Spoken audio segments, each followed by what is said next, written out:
बिस्मिल्लाहिर्रहमानिर्रहीम। Welcome back to PPSC past paper 2015 के अब तक के हमारे 33 तक क्वेश्चन सारे कंप्लीट हो चुके हैं। आज हम क्वेश्चन नंबर 34 देखेंगे।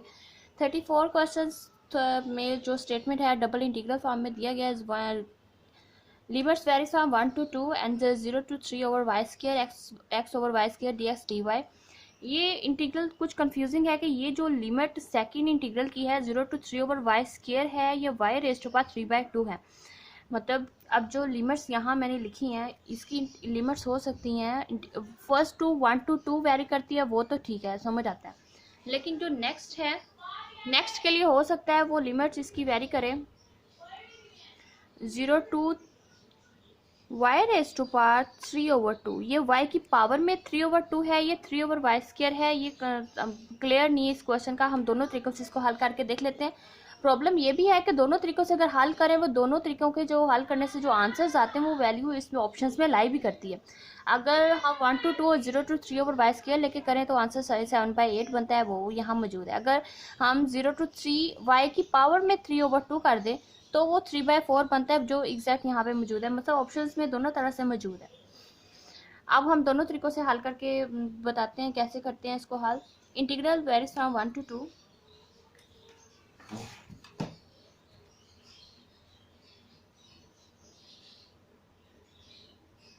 वन टू टू लिमिट जब वेरी करती हैं और विद रिस्पेक्ट टू एक्स हम इसको इंटीग्रेट कर लेते हैं। पहले इंटीग्रेट करेंगे तो X variable and Y constant है, एक्स की इंटीग्रेशन एक्स स्क्वायर ओवर 2 हो जाएगी with respect to X square over 2 और वाई कांस्टेंट वैसे ही। और इसकी लिमिट्स वेरी करती हैं 0 to 3 over Y square and D Y.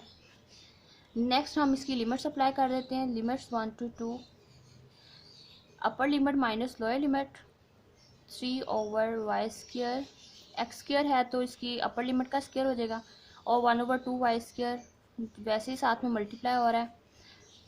Upper limit apply की है, माइनस लोअर लिमिट जब अप्लाई करेंगे तो वो एक्स की 0 रखेंगे तो सारा 0 हो जाएगा into D Y. Next limits 1 to 2 simplify करके नेक्स्ट फिर को अप्लाई करते हैं कि ये 9/4 9/2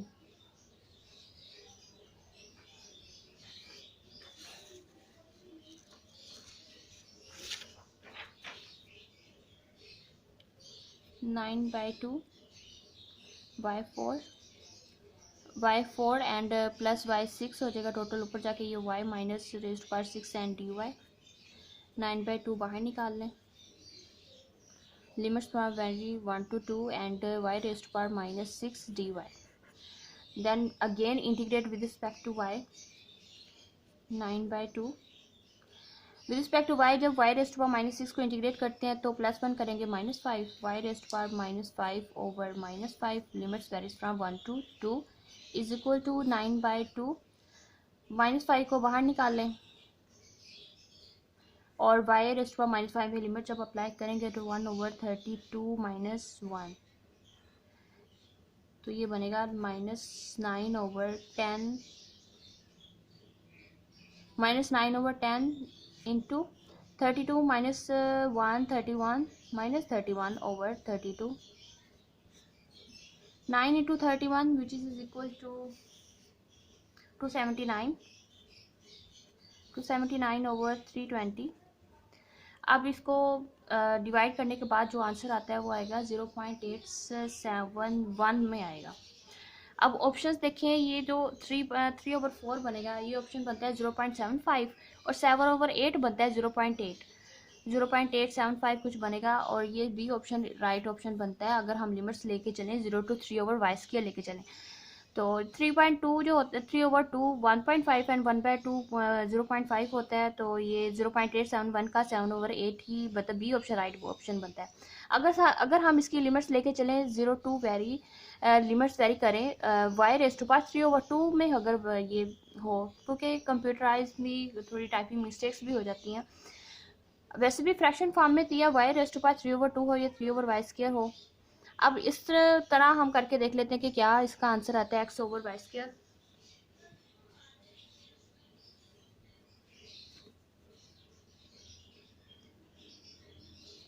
x over Y square D x D y with respect to x. First इसे इंटीग्रेट करें, limits 1 to 2 x square over 2 y square and limits that is from 0 to y raise to power 3 over 2 d y. Limits apply कर दें, 1 to 2 and 9/4, नहीं ऐसे नहीं करते, x square है तो y 3/2 सारे की स्क्वायर बन जाएगा और डिवाइड में 2y स्क्वायर। वैसे ही अभी अपर लिमिट अप्लाई किया है और लोअर लिमिट तो 0 ही है, सारा 0 हो जाएगा into D Y.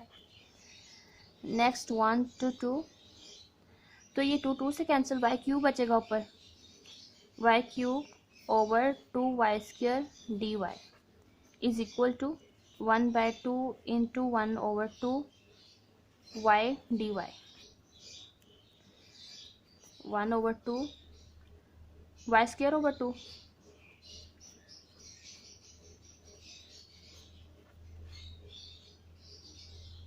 4/2 minus 1 over 2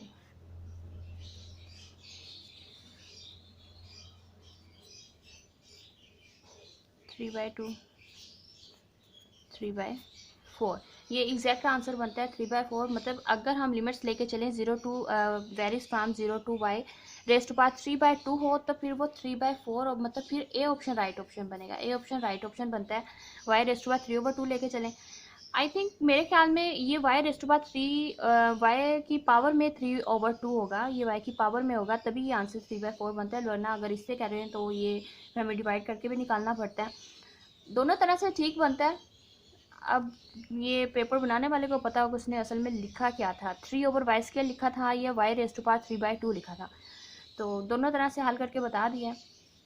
हो नहीं सकता कि नेक्स्ट जो coming PPSC past paper, coming PPSC exam ले उसमें ये सेम क्वेश्चन हो। आपको बस मेथड पता होना चाहिए कि डबल इंटीग्रल दिया गया हो, लिमिट्स मतलब दी गई और उसको किस तरह से इसका कैलकुलेट करते हैं, बस वो आपको तरीका आना चाहिए बेसिकली। तो ये क्वेश्चन जिस तरह भी है इसका आंसर बस पास पेपर से आपने आइडिया लेना है कि नेक्स्ट कैसे क्वेश्चन लिए जाते हैं।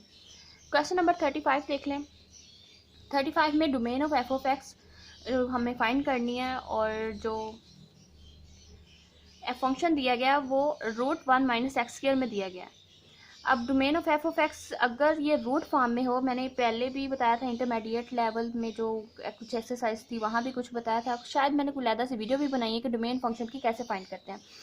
F of x is equal to √1 - x² है। अब इसकी डोमेन फाइंड करनी है। डोमेन अब कोई गिवन नहीं है तो set of all real numbers ही होगी। डोमेन है range should be set of real numbers है, but f of x 1 - x²।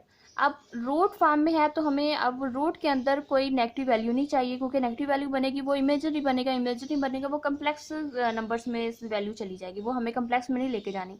तो 1 - x² should be greater than equal to 0। 1 - x² greater than और equal to 0। If 1 - x greater equal to 0 that's mean x² less than equal to 1 and then apply square of square root is equal to absolute value of x। किसी x² का square root लें तो वो absolute value of x के equal होता है, तो ये हो जाएगा absolute value of x less than equal to 1।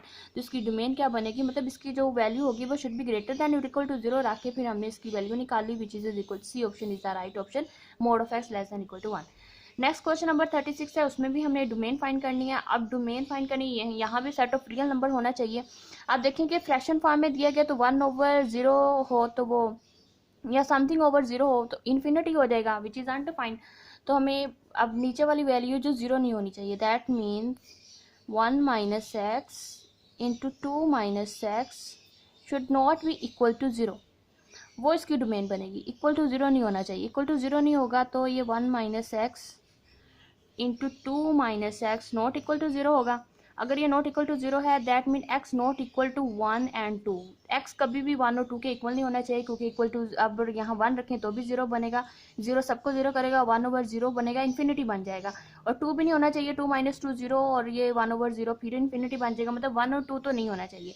लेकिन ऑप्शंस में कुछ देखें कि 1 और 2 क्लोज्ड इंटरवल भी दिया है कि 1 एंड 2 को अगर निकाल भी दें तो क्या उनके दरमियान वाली वैल्यूज़ भी यूज़ की जा सकती हैं, वो भी हम टेस्ट पॉइंट लेके देख लेते हैं कि क्या उनके दरमियान वाली वैल्यूज़ भी यूज़ कर सकते हैं। 1 एंड 2 तो हमने निकाली है कि वो दोनों यूज़ नहीं हो सकते। अब 1 एंड 2 के दरमियान हम इंटरवल में ले लेते हैं 3/2 एक्स इज इक्वल टू 3/2 हम लेके चेक करते हैं कि फंक्शन में क्या ये वैल्यू 1 और 2 के दरमियान भी कोई यूज़ हो सकती है। तो हमने 1 और 2 के दरमियान कोई वैल्यू एक 3/2 ले लिया है, वह फंक्शन में लगा के देख लेते हैं कि क्या वो यूज़ होगी या नहीं। इसी में लगा के देख लेते हैं 1 minus 3/2 into 2 minus 3/2 is equal to, तो ये 2 minus 1/2 into 4 minus 3 which is also 1/2। तो ये देखिए रूट के अंदर माइनस वाली वैल्यू बन रही है, ये भी इमेजरी में जाएगा, मतलब 1 और 2 के दरमियान वाली वैल्यूज भी यूज़ नहीं हो सकती और 1 और 2 भी यूज़ नहीं हो सकते। तो फर्स्ट ऑप्शन देखें, उन्होंने कहा कि क्लोज्ड इंटरवल 1/2 निकाल दें, उनके दरमियान वाली वैल्यूज भी निकाल दें, तो बाकी तमाम जो सेट ऑफ रियल नंबर्स होंगे वो इसकी डोमेन होगी। तो ठीक है, फर्स्ट ऑप्शन तो सही है।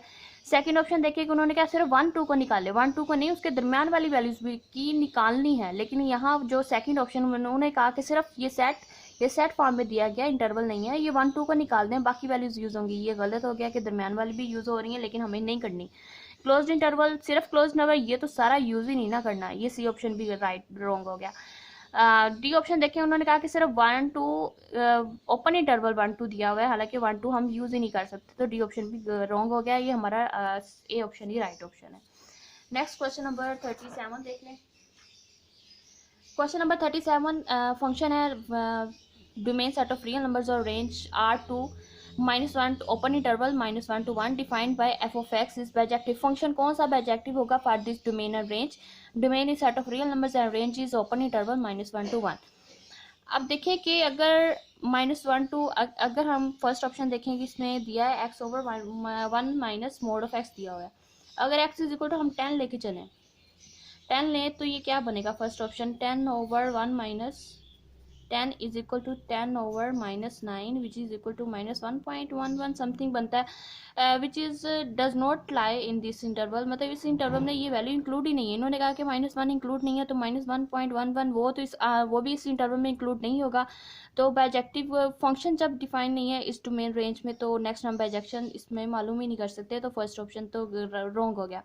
नेक्स्ट ऑप्शन देखिए, इसमें भी अगर हम लेके चलें 10/1 + 10 1.1, चलें इसको बाद में चेक करते हैं। सी ऑप्शन देख लेते हैं पहले, 1/1 + x, तो 1 ओवर, हम अगर 0 ले लें यहाँ सी ऑप्शन के लिए, हम अगर 0 ही ले लें तो 1/1 + 0 इज इक्वल टू 1, तो 1 तो इस रेंज में लाई ही नहीं करता अगर हम एक्स डोमेन की वैल्यू ये 0 लेके चलें, क्योंकि set of real numbers, all real numbers इसकी डोमेन है।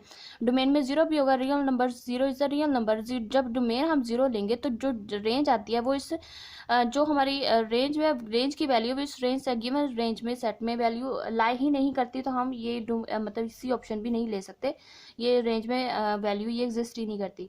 नेक्स्ट डी ऑप्शन देखें, यहाँ भी अगर हम x इज इक्वल टू 10 ही ले लें तो क्या बनेगा? x इज इक्वल टू 10 के लिए 10/-1 + 10 which is equal to 10/-9 which is also is equal to -+9, तो वो पॉजिटिव बनेगा, 1.11 बनेगा, और 1 भी यहाँ इंक्लूड नहीं है और -1 भी यहाँ इंक्लूड नहीं है, ओपन इंटरवल है, तो हम ये वैल्यू मतलब फोर्थ ऑप्शन भी नहीं ले सकते, क्योंकि जब हम डोमेन की वैल्यू 10 लेते हैं, जो वैल्यू आती है वो इस रेंज में लाई ही नहीं करती, इसका इमेज ही एग्जिस्ट नहीं करता, तो हम ये मतलब ये फंक्शन राइट नहीं है। तो बाकी 3 ऑप्शन रॉन्ग हो गए हैं और सेकंड ऑप्शन यही ऑप्शन बचता है, और इसमें चाहे आप 0 लेके देख लें तो 0 ओवर फिर 1 + 0 0 होगा, और ये 0 इस डोमेन में लाइक करता है। अगर हम यहाँ 10 भी लें तो 10/1 + 10 करें 11, वो पॉइंट समथिंग बनेगा, वो भी इस इंटरवल में लाइक करता है। मतलब जो भी वैल्यू लेके देख लें वो इस फंक्शन में लाई भी कर रही है और इस रेंज सेट में मतलब जा रही है, और ये फंक्शन फिर ये वैसे भी 3 रॉन्ग हो गया, एक ऑप्शन हमें चूज़ करना, तो ये हमारा सेकंड ऑप्शन ही राइट ऑप्शन है। क्वेश्चन 37 तक अब हमारे कंप्लीट हो चुके हैं, 100 में से 37 क्वेश्चन कंप्लीट हैं। आप देख लें क्या है, और इसकी PDF भी डिस्क्रिप्शन में डाल दी जाएगी। अगर आपको कुछ हेल्प हो रही है तो please like and share with your friends. थोड़ी सी कोशिश, थोड़ी सी काविश थी कि एक पेपर कंप्लीट। पास पेपर्स आप भी जब भी पीपीएससी लेक्चरर मैथ की तैयारी करें तो पास पेपर सबसे पहले तैयार करें, आपकी प्रेफरेंस होनी चाहिए पास पेपर्स की। उसके बाद आप नेक्स्ट कोई बुक देखें या इंटरमीडिएट लेवल या बैचलर या मास्टर लेवल के सब्जेक्ट्स बाद में तैयार करें। सबसे पहले आप पास पेपर देखें, वहाँ से आइडिया हो जाता है कि क्वेश्चन किस तरह से और किस किस सब्जेक्ट से लिए जाते हैं। उससे काफ़ी हद तक बहुत अच्छा मतलब आपकी बहुत तैयारी हो सकती है। सिर्फ आप पास पेपर्स ही तैयार बहुत अच्छे कर लें, उनके टॉपिक्स ही बहुत अच्छे तैयार कर लें तो आपकी बहुत अच्छी तैयारी हो सकती है। और प्लीज़ अपनी दुआ में याद रखिएगा। Thank you so much.